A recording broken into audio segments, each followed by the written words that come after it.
নির্বাচন সামনে রেখে রাজনৈতিক অঙ্গনে এতদিন ধরে নির্বাচনী জোট গঠন তথা কোন দল কার জোটে যাবে এটা নিয়ে নানান আলোচনা জল্পনা কল্পনা হিসাব নিকাশ চললেও অবশেষে সেটির অবসান ঘটেছে। মনোনয়নপত্র জমার শেষ দিনের আগেই বিষয়টি পরিষ্কার হয়েছে। দলগুলো এখন মোটা দাগে দুটি জোটে বিভক্ত হয়ে গেছে। নির্বাচন এখন কার্যত এই দুটি জোটের মধ্যেই হতে যাচ্ছে এটা স্পষ্ট। একটি হচ্ছে বিএনপির নেতৃত্বাধীন জোট, অন্যটি হচ্ছে জামায়াতে ইসলামীর নেতৃত্বাধীন জোট। তবে ক্ষমতায় যাওয়ার এই মেরুকরণে জোটে ও দলে ভাঙা গড়ার খেলাও দৃশ্যমান হয়েছে। দেখা যাচ্ছে বিএনপি জোটে মূলত ফ্যাসিবাদ বিরোধী যুগপৎ আন্দোলনের শরিকরাই রয়েছে, যদিও নির্বাচনী কৌশলের অংশ হিসেবে তাদের কেউ কেউ বিএনপিতে যোগদান করে ধানের শীষ নিয়েছেন। এখানে চমক মূলত একটাই, সেটি হচ্ছে নিবন্ধিত জমিয়তে উলেমায়ে ইসলাম বাংলাদেশের সঙ্গে সমঝোতা। ইসলামী এই দলটিকে 4টি আসন ছেড়েছে বিএনপি।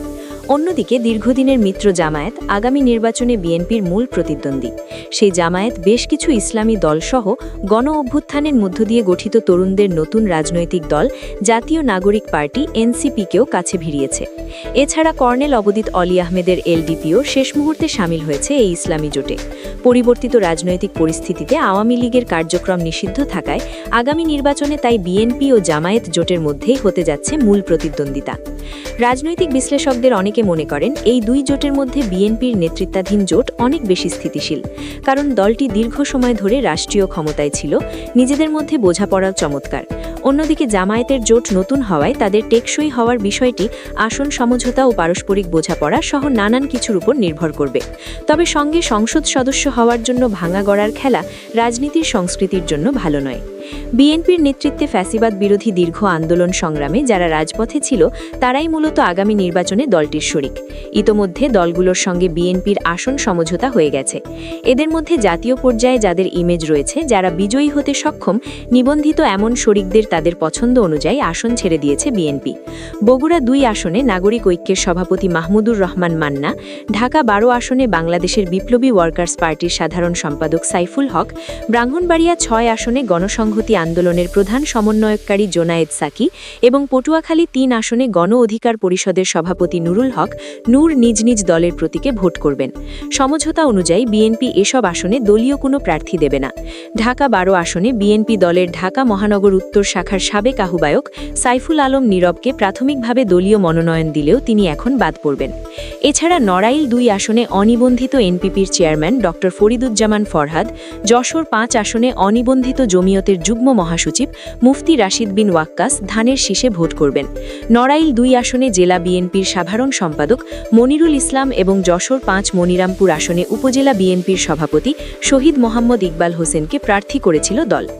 জাতীয় পর্যায়ে ইমেজ একটু কম, তবে জোটের ঐক্যের স্বার্থে নির্বাচনী কৌশলের অংশ হিসেবে অনিবন্ধিত কয়েকটি দলের শীর্ষ নেতাকে বিএনপিতে যোগদান করিয়ে ধানের শীষ দেওয়া হয়েছে। দলগুলোর সাংগঠনিক ভিত্তি তেমন শক্তিশালী নয়। এদের মধ্যে 2 জন শরিক তাদের নিজেদের দল বিলুপ্ত করেছেন। তারা হলেন বাংলাদেশ এলডিপির চেয়ারম্যান শাহাদাত হোসেন সেলিম, তাকে লক্ষ্মীপুর 1 আসনে ধানের শীষ দিয়েছে বিএনপি। এছাড়া বাংলাদেশ জাতীয় দলের চেয়ারম্যান সৈয়দ এহসানুল হুদা চূড়ান্তভাবে ধানের শীষ নিয়ে কিশোরগঞ্জ 5 আসন থেকে নির্বাচন করবেন। বিএনপি এর আগে এই আসনে শেখ মুজিবুর রহমান ইকবালকে নিজ দল থেকে প্রার্থী করেছিল। মূলত শরিকদের বিজয় নিশ্চিতে এই কৌশল নিয়েছে বিএনপি। বিএনপিতে যোগদানের এই প্রক্রিয়ায় নিবন্ধিত 3টি দলের 3 জন নেতাও রয়েছেন। তারা হলেন এলডিপির মহাসচিব রেদোয়ান আহমেদ, কুমিল্লা 7, এনডিএমের চেয়ারম্যান ববি হাজ্জাজ, ঢাকা 13 এবং গণ অধিকার পরিষদের সাধারণ সম্পাদক রাশেদ খান, ঝিনাইদহ 4। এছাড়া নিবন্ধিত জমিয়তের সঙ্গে 4টি আসনে সমঝোতা হয় বিএনপির। এগুলো হচ্ছে নীলমাফারি 1 আসনে মাওলানা মঞ্জুরুল ইসলাম আফেন্দি, নারায়ণগঞ্জ 4 আসনে মুফতি মুনির হোসেন কাসেমি, সিলেট 5 আসনে মাওলানা উবাইদুল্লাহ ফারুক এবং ব্রাহ্মণবাড়িয়া 2 আসনে মাওলানা জুনায়েদ আল হাবিব। ঘোষিত এসব আসনে বিএনপি তাদের কোনো প্রার্থী ঘোষণা না করার সিদ্ধান্ত জানিয়েছেন। অন্যদিকে জামায়াতে ইসলামীর নেতৃত্বে 8 দলীয় জোট গঠিত হয়েছিল কয়েক মাস আগে। গণভোট এবং জুলাই জাতীয় সনদ বাস্তবায়নের দাবিতে তারা মূলত একত্রিত হয়। নির্বাচন সামনে রেখে এটি পরে একটি নির্বাচনী জোটে রূপ নেওয়ার সম্ভাবনা তৈরি হয়, যেটি এখন চূড়ান্তভাবে নির্বাচনী জোটেই রূপ নিয়েছে। সর্বশেষ এনসিপি ও এলডিপি যুক্ত হওয়ায় এই জোটের দলের সংখ্যা 10-এ দাঁড়ালো। কর্নেল অবদিত অলি আহমেদের এলডিপি ফ্যাসিবাদ বিরোধী আন্দোলন জুড়ে বিএনপির নেতৃত্বে যুগপৎ সক্রিয়ভাবে রাজপথে ছিল। জানা যায় বিএনপির সঙ্গে প্রাথমিকভাবে অলির দলের 2টি আসন সমঝোতাও হয়েছিল। সেই অনুযায়ী চট্টগ্রাম 14 আসনটি এতদিন অলি আহমেদের ছেলে ওমর ফারুক ও কুমিল্লা 7 আসনটি দলটির মহাসচিব রেদোয়ান আহমেদের জন্য নির্ধারিত ছিল। তবে সম্প্রতি বিএনপির আসন সমঝোতার প্রক্রিয়া থেকে সরে যান অলি। বিএনপির কাছে চূড়ান্তভাবে 8টির মতো আসন চেয়েছিল এলডিপি। পরে রেদোয়ান বিএনপিতে যোগদান করে ধানের শীষ পান। অন্যদিকে এনসিপির সঙ্গে একটা সময় পর্যন্ত নির্বাচনী সমঝোতার প্রক্রিয়ায় ছিল দলটি। এজন্য ঢাকাসহ বাইরের কয়েকটি আসন ফাঁকাও রেখেছিল দলটি। গণ অভ্যুত্থান পরবর্তী সময়ে জামায়াতের সঙ্গে ইসলামী আন্দোলন বাংলাদেশ, খেলাফত মজলিস, বাংলাদেশ খেলাফত মজলিস, বাংলাদেশ খেলাফত আন্দোলন, বাংলাদেশ নেজামে ইসলাম পার্টি ও জাতীয় গণতান্ত্রিক পার্টি জাগপা এই 6টি দল একত্রিত হয়। পরে এতে যোগ দেয় বাংলাদেশ ডেভেলপমেন্ট পার্টি। জামায়াত সহ এই 8টি দল বিভিন্ন দাবিতে অভিন্ন কর্মসূচি নিয়ে টানা অনেকদিন মাঠে ছিল। তাদের লক্ষ্য ছিল ভোটের মাঠে ইসলামী দলগুলোর পক্ষে একটি বাক্স নিশ্চিত করা। এই অবস্থায় নির্বাচন সামনে রেখে জোট গঠন ইস্যুতে গতকাল বিকেলে জাতীয় প্রেস ক্লাবের সংবাদ সম্মেলনে আসে 8 দলীয় জোট। সেখানে জামায়াতে ইসলামীর 8 দলীয় জোটের সঙ্গে এনসিপি ও এলডিপির যোগ দেওয়ার কথা জানান জামায়াতের আমির ডাক্তার শফিকুর রহমান। তিনি বলেন, এটা আমাদের মজবুত নির্বাচনী সমঝোতা। আমরা আলাপ আলোচনার মাধ্যমে সারা দেশের 300 আসন নিজেদের মধ্যে নির্ধারণ করেছি। 2টি দল একবারে শেষ পর্যায়ে আমাদের সঙ্গে মিলিত হয়েছে। আরও কয়েকটি দল আগ্রহী ছিল, তবে এই মুহূর্তে আমরা তাদের সম্পৃক্ত করতে পারছি না। এজন্য আমরা দুঃখিত, তবে জাতীয় জীবনে তাদের সঙ্গে কাজ করব। ডাক্তার শফিকুর বলেন, আমাদের আসন সমঝোতা প্রায় শেষ হয়ে গেছে।